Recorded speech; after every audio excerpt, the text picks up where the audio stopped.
Greetings, humans of the internet, and welcome once again to Bowtie Talks. I, of course, am your excellent host, Luke Johnson, coming to you as usual from my undisclosed location in Midwest USA with some more historical insight. And I think I should first apologize if I sound a little groggy. I'm overcoming a sore throat, and I guess I still haven't fully recovered. But anyway, I digress. For this week's topic, I figured it would be a good time to discuss a topic that is near and dear to my heart and my family: journalism.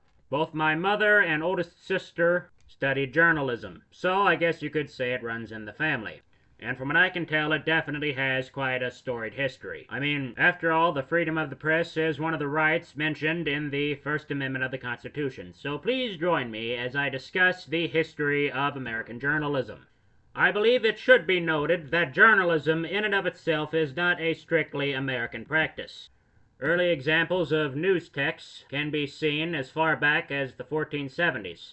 And what is generally considered the first newspaper, The Relation, was published in France in 1605. First printing press in North America was brought by English settlers in New England during the mid-17th century. One Puritan clergyman, Jos Glover, purchased the printing press in England for £20 along with some paper and type, and brought all of this aboard the John of London, which was a ship bound for Boston, in the summer of 1638. Glover had been the rector of a church in Sutton in County Surrey, England. However, he found government restrictions of his religion rather tiring, and he saw the press as a way of spreading his religious views in the New World. Before leaving England, however, Glover signed a contract with a man named Stephen Day, who was a locksmith, and Day agreed to work with Glover in America for 2 years. Unfortunately, however, Reverend Glover died of a fever during the voyage, and Glover's wife became the owner of the printing press.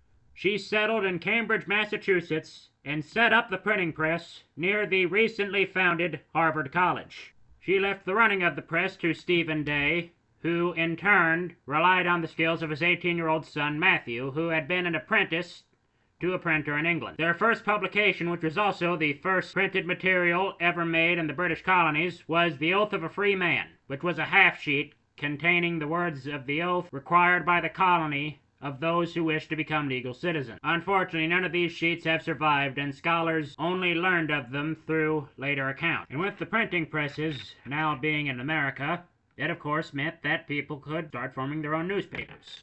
However, that would take a little bit longer. One reason may have been because many people were highly critical of newsprint. One such man was Governor William Berkeley of Virginia, who claimed in 1671, "I thank God there are no free schools nor printing, and I hope we shall not have these for 100 years. For learning has brought disobedience and heresy and sects into the world, and printing has divulged them, and libels against the best government. God keep us from both." Perhaps this was why the first American newspaper, or should I say the first newspaper ever published on North American soil, was not published until 19 years later in 1690. It was then that a man named Benjamin Harris, who had been a printer in the old country and had once been fined for sedition, arrived in America and decided to print the first newspaper.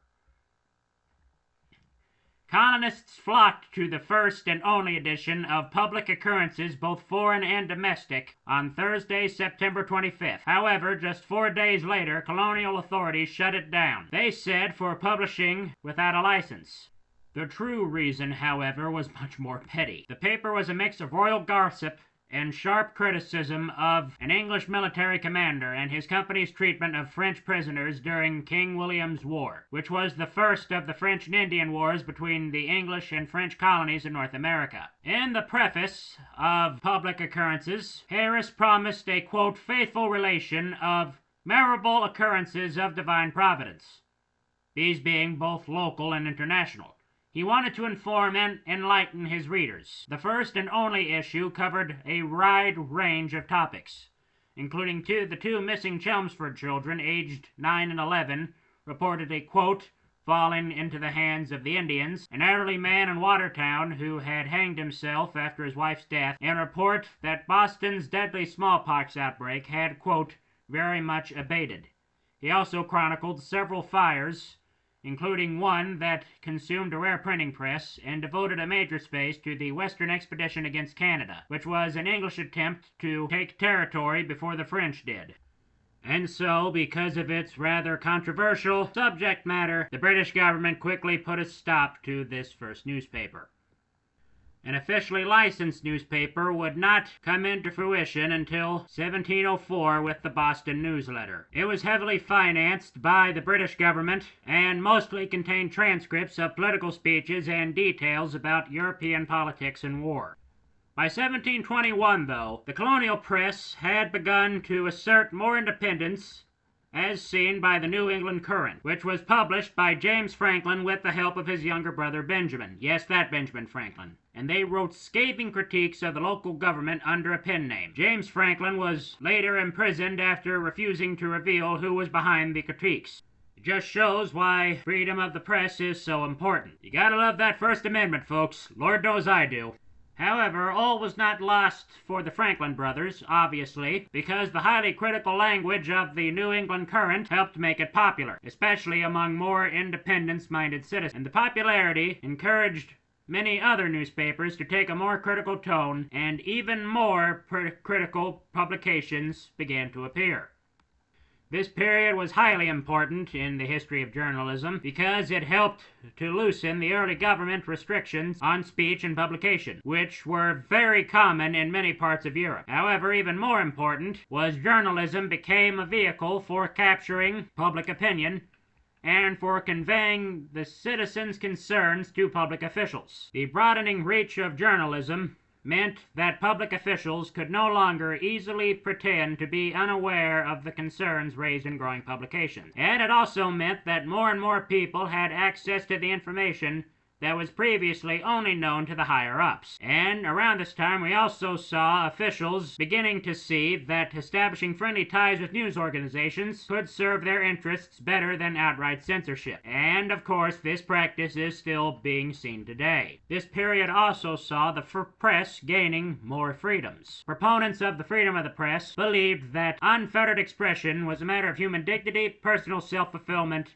and representative government. An example of this happened in 1734 when a man named John Peter Zenger was prosecuted. He published articles in the New York Weekly Journal that were highly critical of the royal governor of New York, William Cosby, and Zenger was later charged with making claims that were harmful to Cosby's reputation. At the time, in England and its colonies, defendants were more likely to face a severe penalty if their claims were truthful. Interestingly, Zenger's attorney was the first attorney to successfully argue that the press has, quote, a liberty both of exposing and opposing tyrannical power by speaking and writing truth. This was a fairly new argument at the time, and it captured the growing public support for independent and critical journalism. The argument's success led to truth becoming a legally recognized defense against defamation, while further fanning the fires of public support for freedom of the press. By 1735 alone, there were already 37 weekly newspapers in the colonies, give or take a few. And these newspapers played a key role in telling people the grievances of the colonies against the British government.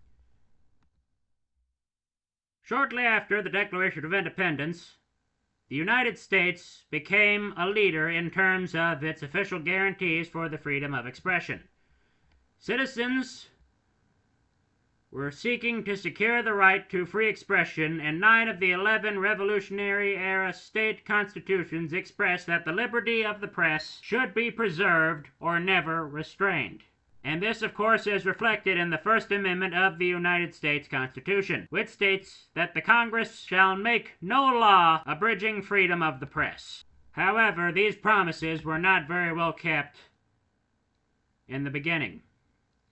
Deviance from that principle has been pronounced during times of hysteria and animosity between political parties. In 1798, the Federalist majority in Congress responded to international and domestic tensions by passing the Alien and Sedition Act.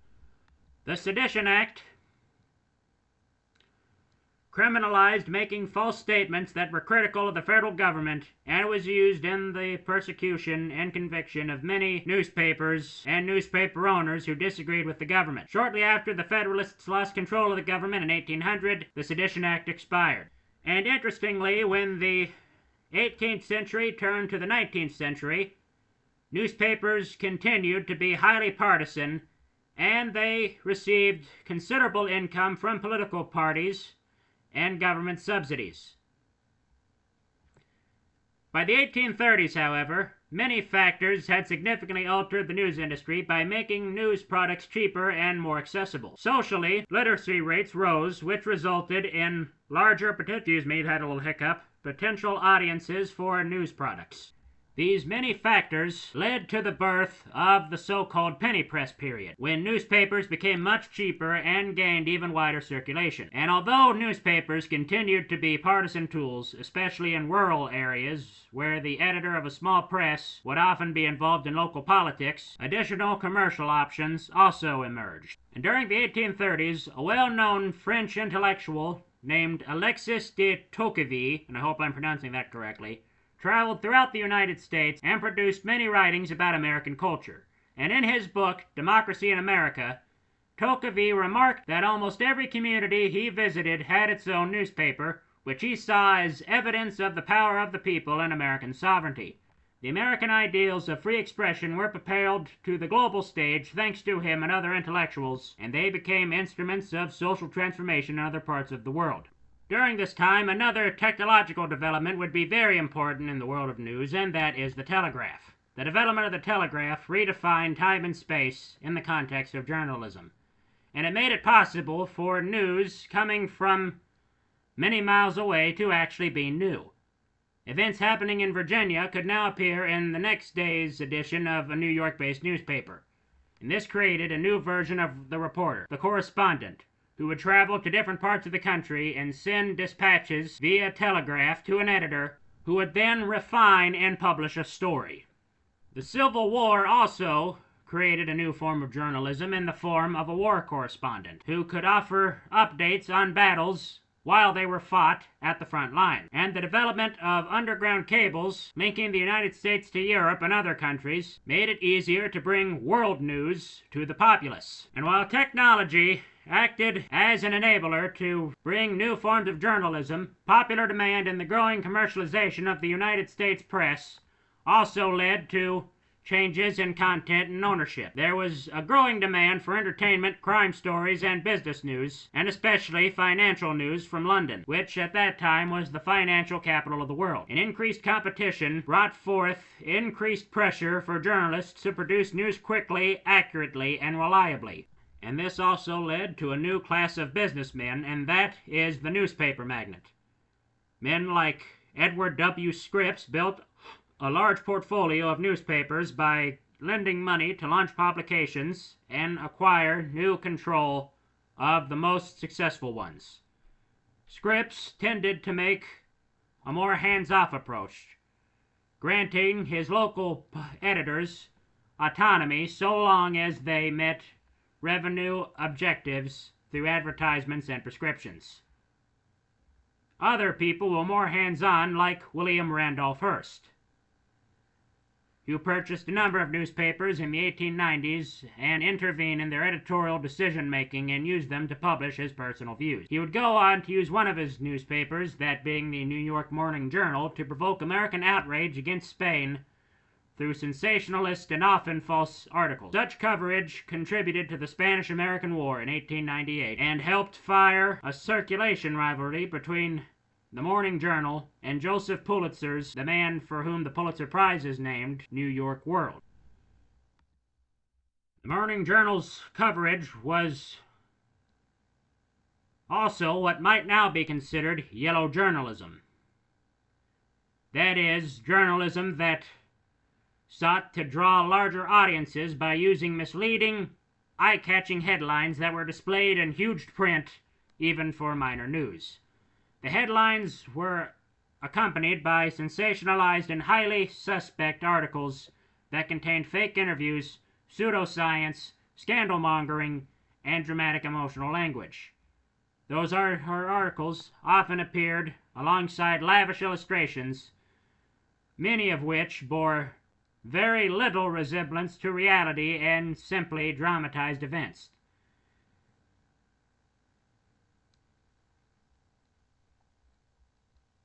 However, not all journalism during this time was sensationalized. The period also offered examples of pioneering investigative journalism. One such person was Ida B. Wells, who documented lynching in the United States through the 1890s. Wells investigated claims that lynchings were reserved for black criminals only, and brought to light not only the outright barbaric lynchings, but also how they were being used to intimidate black people, who created economic and political competition for white people. Wells' publishing office and press was destroyed by a white mob, which forced her to relocate from Memphis, Tennessee to New York in order to continue her reporting, which was then carried nationally by the growing black press. And with that, folks, I'm afraid I'm going to have to make this episode a two-parter. So please join me next week when I discuss the growing empire of journalism during the 20th century. What have we learned today? Well, I think we've learned that journalism, much like everything else, is always changing. I mean, after all, look at the highly politicized newspapers of the early years of American journalism, and how heavily censored the newspapers of the early colonies were. So with that, I now say thank you, goodbye, and God bless.